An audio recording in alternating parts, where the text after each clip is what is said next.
परमात्मा की शरण ग्रहण नहीं करेंगे जब तक जीवन में प्रेम नहीं आएगा। 4 श्लोकों में जो भागवत है वो नारद जी ने वेद व्यास जी के लिए प्रदान कर दिया। ये भागवत आई कहां से? सबसे पहले जो भागवत आई भगवान नारायण ने अपने पुत्र ब्रह्मा जी को श्रवण कराई। कितने श्लोकों की? मात्र 4 श्लोकों की।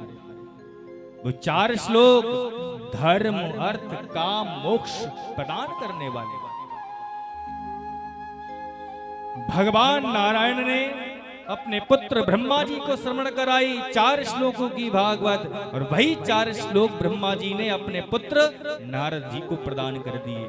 और नारद जी ने वही 4 श्लोक इनको प्रदान कर दिए वेद व्यास जी के लिए।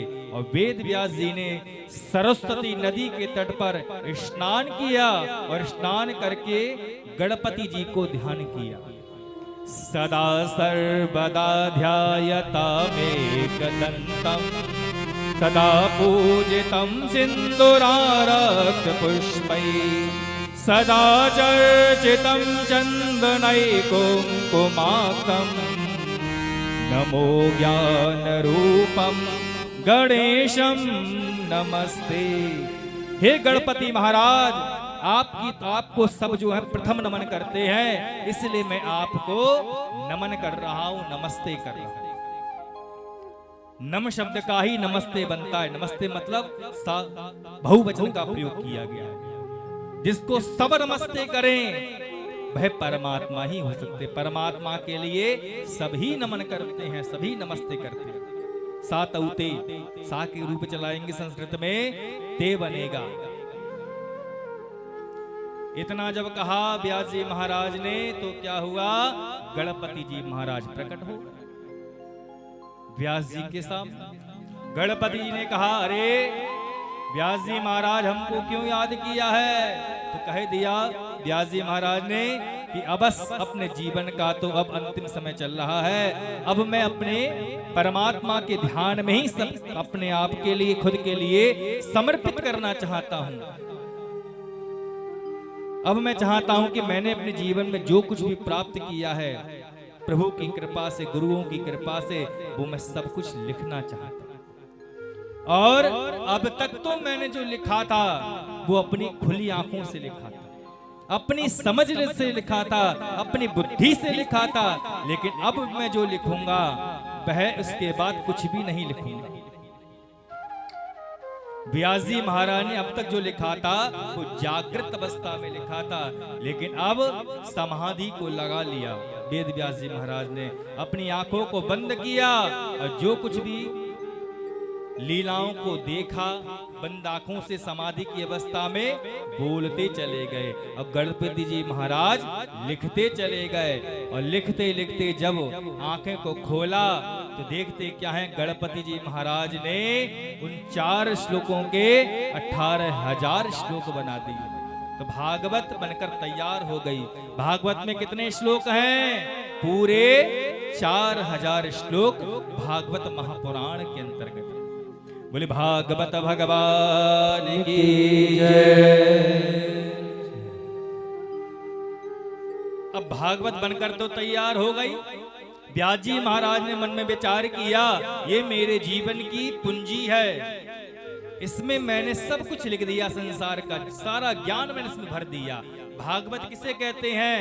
भा से भक्ति, भक्ति गा से ज्ञान, भक्ति ज्ञान वैराग्य और त्याग की जो मूर्ति है उसके लिए ही भागवत कहते हैं।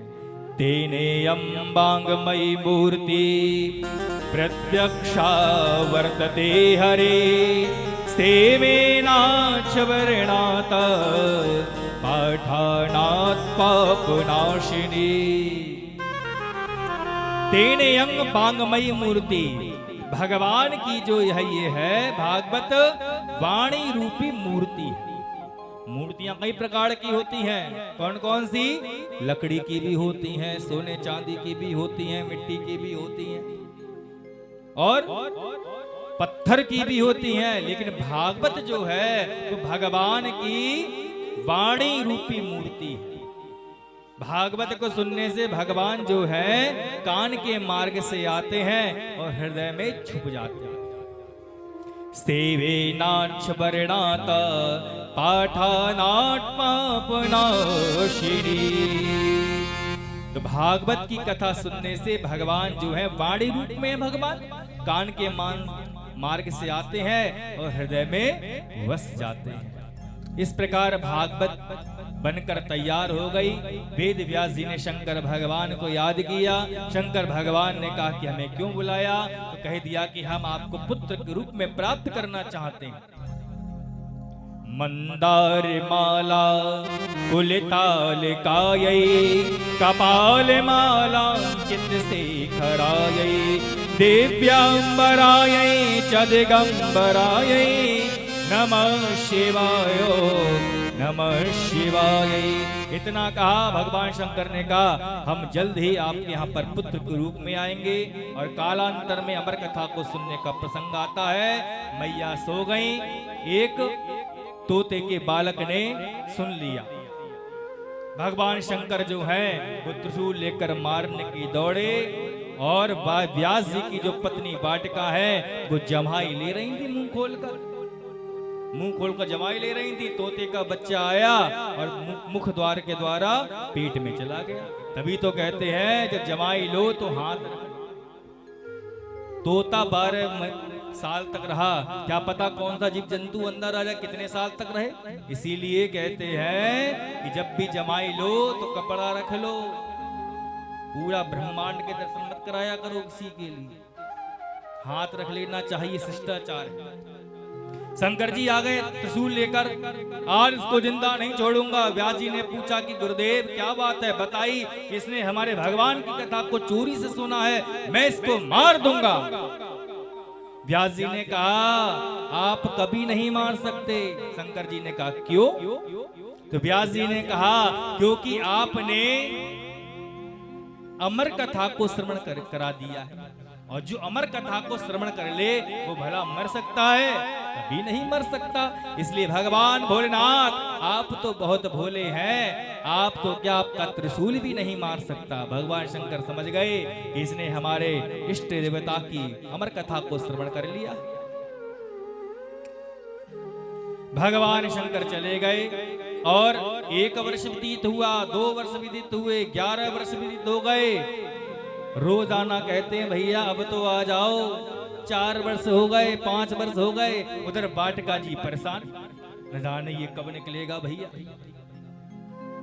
पेट भारी फूला हुआ पड़ा है, चलने में दिक्कत, खाने में दिक्कत, हंसने में दिक्कत, हर कार्य में दिक्कत है।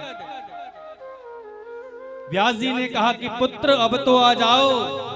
12वें वर्ष में अंदर जो तोते का बालक जो था बच्चा वो बड़ा हो गया और अंदर से क्या बोलता है, मैं नहीं आने वाला, मुझे तो यहाँ पर साधना का आनंद मिल रहा है, जब तप का आनंद मिल रहा है, मैं बिल्कुल भी नहीं आऊंगा।